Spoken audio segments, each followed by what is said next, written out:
Have you ever found yourself sharing a space with someone, yet feeling utterly alone?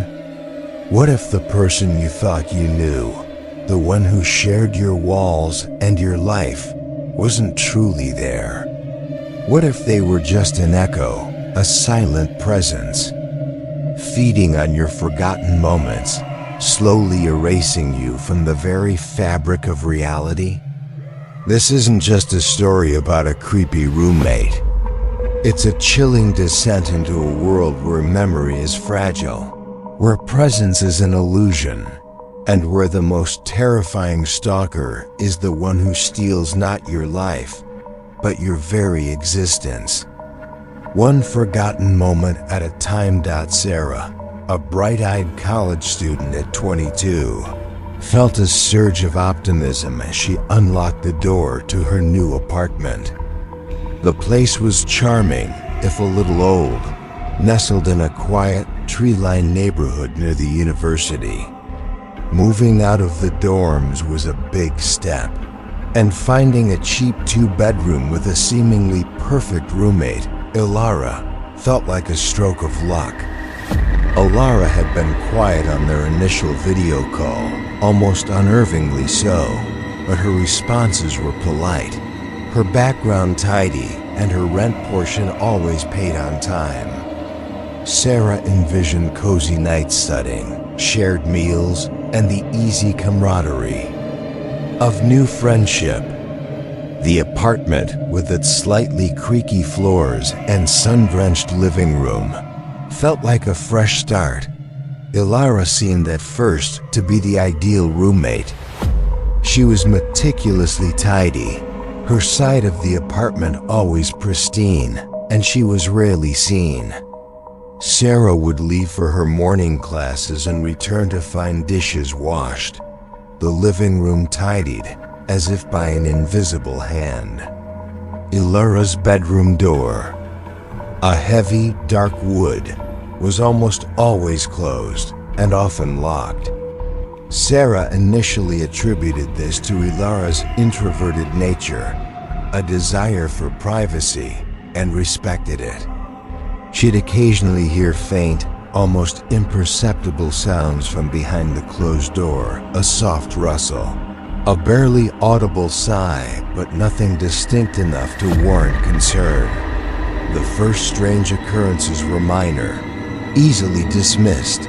Sarah would leave her keys on the kitchen counter, only to find them moments later on the coffee table.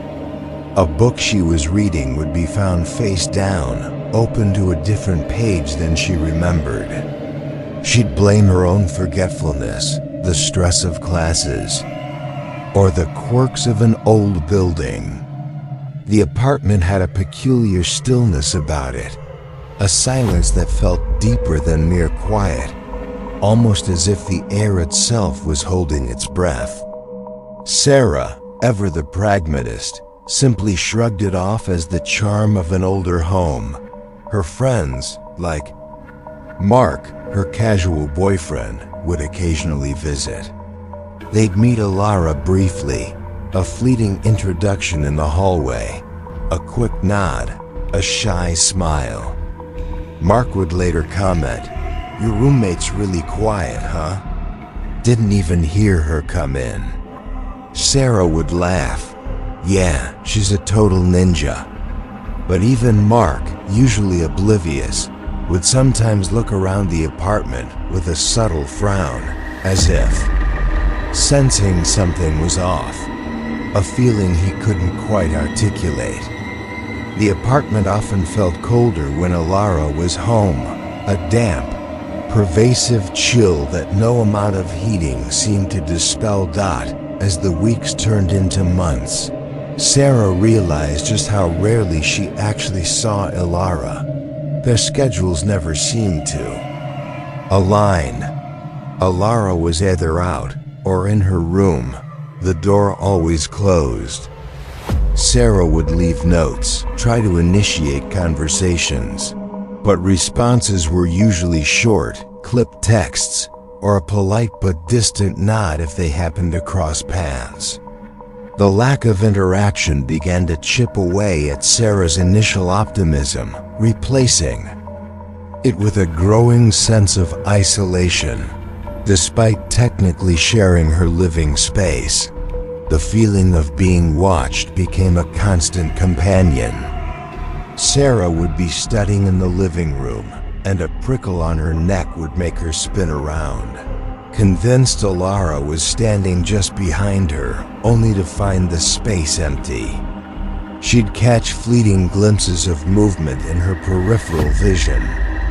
A shadow stretching too long, a flicker of something in the reflection of the window, but it always vanished the moment she focused on it. It was like living with a phantom, an unseen presence that was always just out of sight, always listening. Then came the memory lapses, more significant and unsettling than misplaced keys. Sarah would distinctly remember a conversation with Alara about shared chores or a plan for groceries, only for Alara to act as if it never happened, her eyes blank, her tone politely dismissive. "I don't recall that, Sarah," Alara would say, her voice soft, almost ethereal, leaving Sarah questioning her own recollection. It was a subtle form of gaslighting, not from a malicious human, but from something far more insidious. Sarah started keeping a mental log of these forgotten moments, these subtle discrepancies. She'd try to bring them up with Alara, but Alara would simply stare at her with an unsettling stillness, her dark eyes unblinking, a faint, almost imperceptible shimmer around her edges, like heat haze. It was as if Alara herself was a fading photograph, her presence just barely holding onto reality. The more Sarah questioned, the more Alara seemed to recede, becoming more translucent, more ephemeral. The apartment, once a symbol of independence, began to feel like a cage. The silence, once comforting, was now oppressive, filled with the unspoken presence of her roommate. Sarah found herself constantly checking Alara's door, listening for any sound, any sign of life. But there was only silence, a profound unsettling. Quiet that seemed to swallow all sound, all light, all memory. Sarah knew, with a growing, chilling certainty, that something was profoundly wrong with Alara and with the apartment itself. The memory lapses escalated, no longer confined to Sarah's own recollections. She started noticing that her friends, particularly Mark, seemed to have increasingly vague or contradictory memories of Alara. Alara? Oh yeah, the quiet one. Mark would say, his brow furrowed, as if trying to recall a distant dream. Sometimes he'd even forget he'd met her at all, or mix her up with another acquaintance. "Wait, you have a roommate? I thought you lived alone, Sarah." The casual dismissal of Alara's existence sent a cold spike of fear through Sarah's heart. It was as if Alara was a ghost, not just to Sarah, but to everyone else, her presence fading from their minds. Sarah's paranoia bloomed into a full-blown obsession. She bought tiny, discreet cameras, hiding them in plants and bookshelves, hoping to catch Alara in the act, to prove her existence, to prove her own sanity. But the footage was always blank, or riddled with static, or showed only empty rooms. Even when Sarah was certain Alara had been there moments before, the cameras would sometimes capture fleeting distortions, a shimmer in the air, a shadow moving too fast to be human, but never a clear image of her roommate. It was as if Alara existed in a blind spot, a void in the recording, Ilara's room became a focal point of dread, its closed door a constant, silent accusation. Sarah would press her ear to it, hearing nothing but the faint hum of the building, or sometimes a soft, almost imperceptible whisper that seemed to emanate from within the walls themselves. She tried the door handle multiple times, always locked, always impenetrable. The air around the door felt colder, denser, as if a profound secret was contained within, a secret that actively resisted being remembered. Desperate, Sarah tried to confront Ilara directly. She waited for her to emerge, cornering her in the living room. "Ilara, what's going on? Why do people keep forgetting you? Why can't I remember things?" Ilara's response was unsettlingly calm, her eyes dark, unblinking, like polished. "Obsidian. You're stressed, Sarah. You're imagining things. Perhaps you should get more sleep." Her voice was soft, almost a whisper, yet it carried an unnerving authority, a chilling dismissal that left Sarah feeling utterly helpless and alone. Sarah started finding objects in the apartment that seemed to belong to Ilara, but were strangely anachronistic. An antique silver locket that looked centuries old, a faded, sepia-toned photograph of a woman who bore a striking resemblance to Ilara, but dressed in clothes from a bygone era. These items would appear mysteriously on a shared surface, then vanish just as quickly, leaving Sarah questioning if she'd ever seen them at all. They were like fleeting glimpses into a past that didn't belong to her, yet felt intimately connected to her roommate. The apartment itself seemed to become an extension of Ilara's unsettling presence. The temperature would fluctuate wildly, sudden pockets of icy cold appearing in the middle of a warm room. The lights would flicker, not like a power surge, but with a deliberate, rhythmic pulse, as if the apartment was breathing. The silence deepened, becoming so profound that Sarah could hear the frantic pounding of her own heart, the blood rushing in her ears, every small sound amplified into a terrifying echo. Sleep became a distant memory.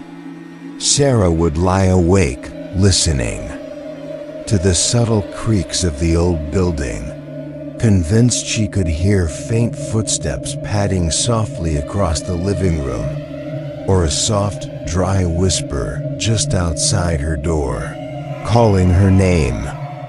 She'd jolt awake from terrifying nightmares, not of monsters, but of blank spaces, of faces without features, of entire conversations that simply ceased to exist.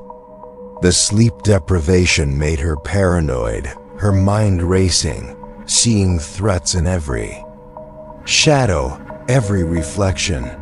The gaslighting intensified, not just from Ilara, but from the very fabric of her reality.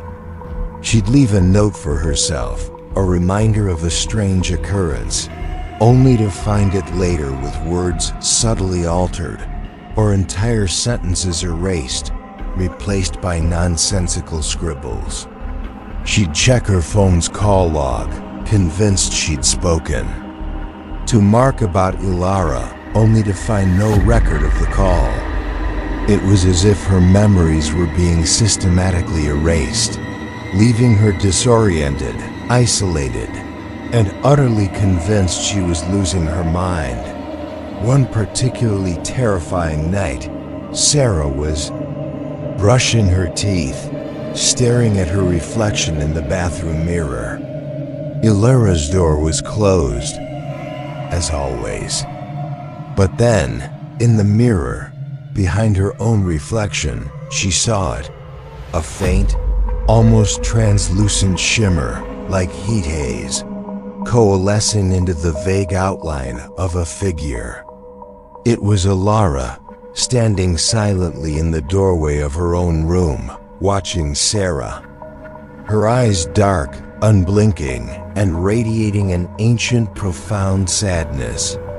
Sarah spun around, but the doorway was empty, only the closed dark wood of Alara's door staring back. The reflection was real, the presence undeniable, and the terror absolute.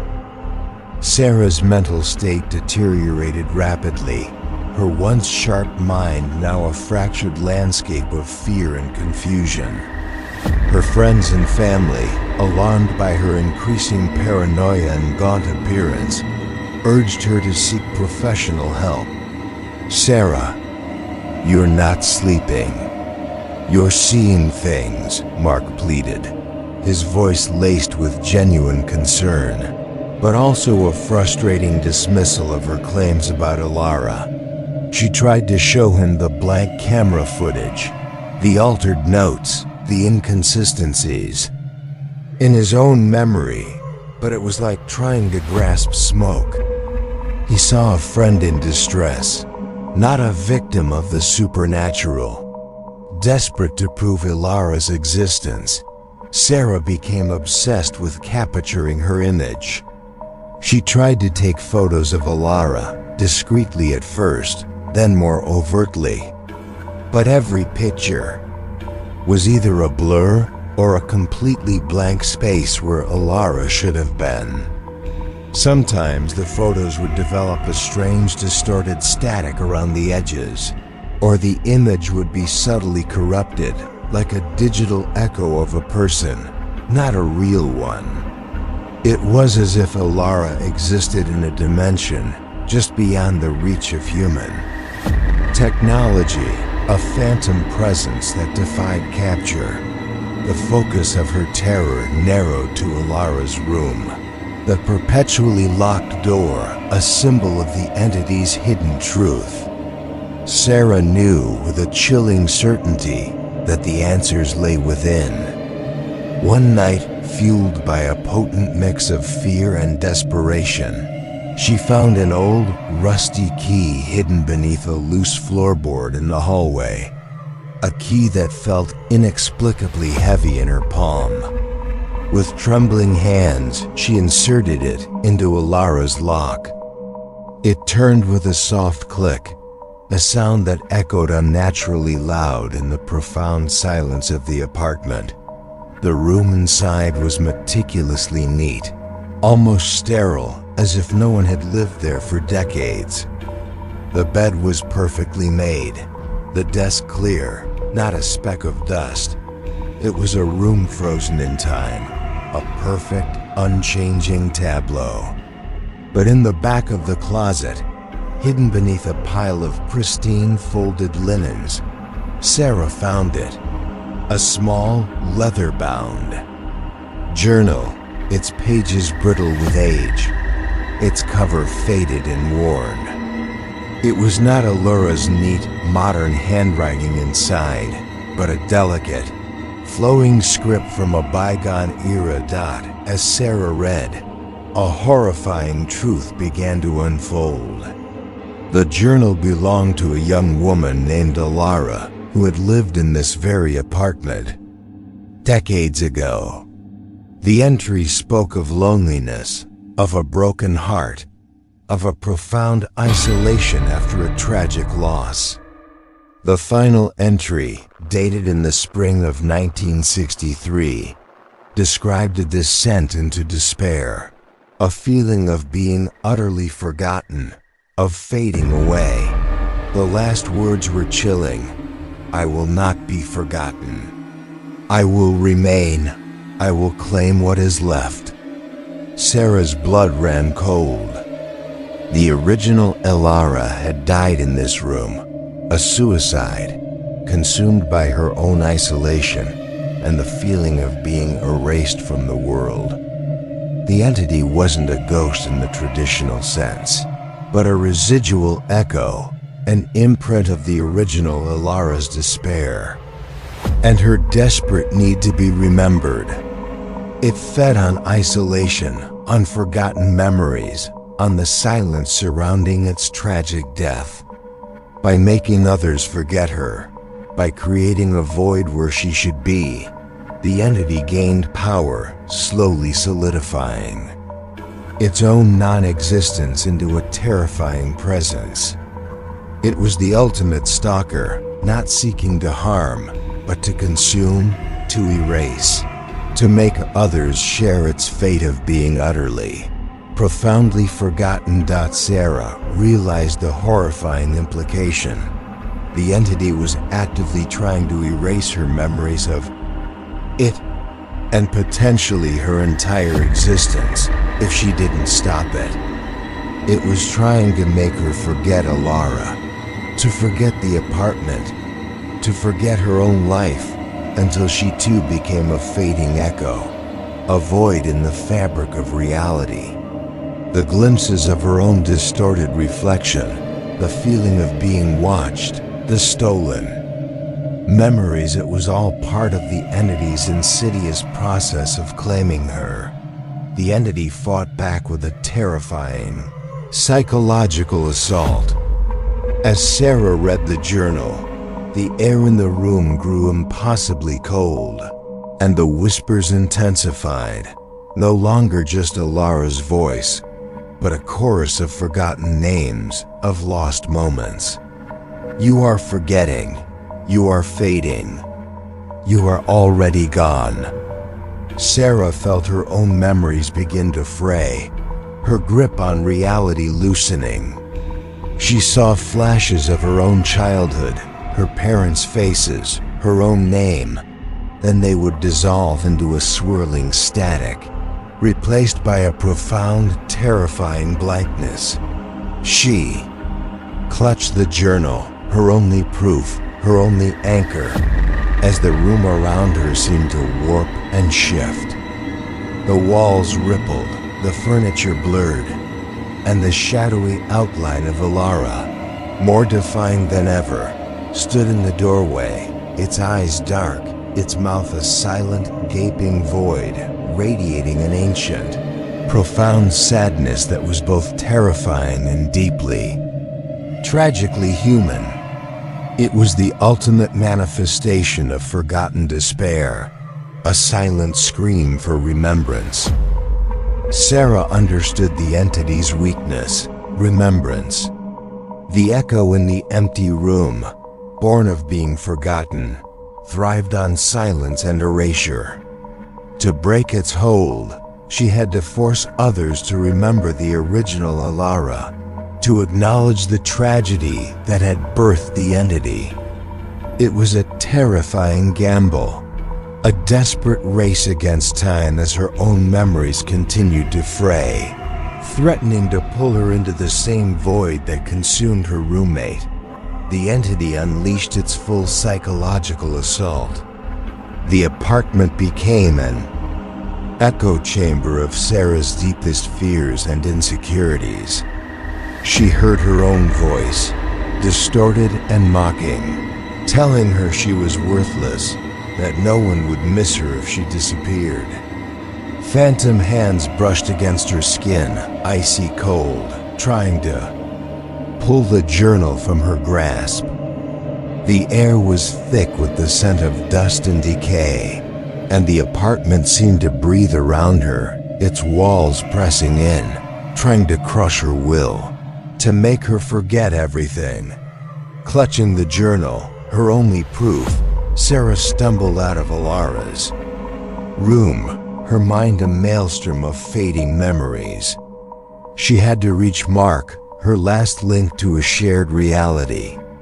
She called him, her voice raw with terror and desperation. Mark, you have to come over. Now I know what's happening. It's Alara. She's not real. She's an echo. And she's erasing everything. Mark, hearing the genuine terror in her voice, and perhaps a flicker of something he couldn't explain, agreed to come. The entity fought back, desperately trying to sabotage her efforts. As Sarah waited for Mark, the journal in her hands began to shimmer, its pages blurring, the ink fading, as if the entity was trying to erase the very truth she held. Her phone, clutched in her other hand, vibrated violently, its screen flickering with static, threatening to die. The apartment lights pulsed, casting erratic shadows that danced across the walls, elongating into grotesque, mocking figures. When Mark arrived, he found Sarah huddled on the living room floor, weeping, clutching the fading journal. He saw the terror in her eyes, the genuine distress that transcended any mental breakdown. "Sarah, what is it? What's going on?" he asked, his voice laced with concern. Sarah, fighting against the encroaching blankness in her mind, thrust the journal into his hands. "Read it, Mark, please. You have to remember. You have to remember, Ilara." Mark, confused but trusting, took the journal. As his eyes scanned the faded script, a subtle ripple passed over his face. He read about the original Ilara, her loneliness, her tragic death. He read about the feeling of being forgotten, of fading away. As he read, a profound sadness settled over his features, and then a dawning horror. "My God," he whispered, his eyes wide. I remember her. I remember meeting her. But then, it's like she just slipped away." He looked at Sarah, a new understanding, a terrifying realization dawning in his eyes. He remembered Dot as Mark acknowledged the truth, as he remembered the original Ilara. A guttural silent shriek tore through the apartment. The air crackled with raw, malevolent energy. The shadowy outline of the echo, more defined than ever, materialized. In the center of the living room, its form convulsing violently, its eyes burning with a furious, desperate sadness. It was being starved, its power draining with each acknowledged memory. It lunged forward, a final desperate attempt to silence them, to reclaim its forgotten state. But the remembrance was too strong. The entity shrieked again, a soundless scream of pure, agonizing despair, as if being torn apart. Its shadowy form began to dissipate, fragmenting into 1,000 shimmering motes of dust that swirled in the air, then vanished completely. The oppressive cold dissipated, replaced by the normal warmth of the apartment. The lights stabilized, the hum died down, and the apartment was filled with a profound, unsettling silence. The echo was gone, its hunger for forgotten memories temporarily sated, its power broken by the simple act of being remembered.